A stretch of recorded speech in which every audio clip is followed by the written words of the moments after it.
Seeing a doctor can be scary for many of us, especially for a child, but one young girl took it upon herself to start collecting toys for other kids staying in the hospital. Good evening and thanks for joining us tonight. I'm Chris Herzog. Sarah has the evening off.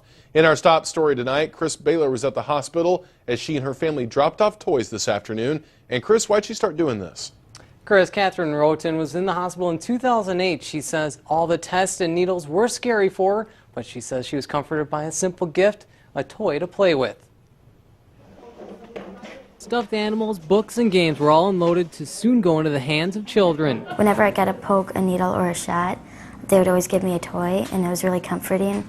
So I thought I might bring that back to Eau Claire. Katharine and her family donated more than 600 toys this afternoon to Luther Middleford and Sacred Heart hospitals in Eau Claire. The sixth grader at South Middle School says during a trip to Florida 3 years ago, she was diagnosed with type 1 diabetes. It was pretty scary with all of the doctors and all the needles and stuff around me. It was amazing to realize that at age 9, and while she was still in the intensive care unit in Orlando and scared, and we were scared, that she came up with this all on her own.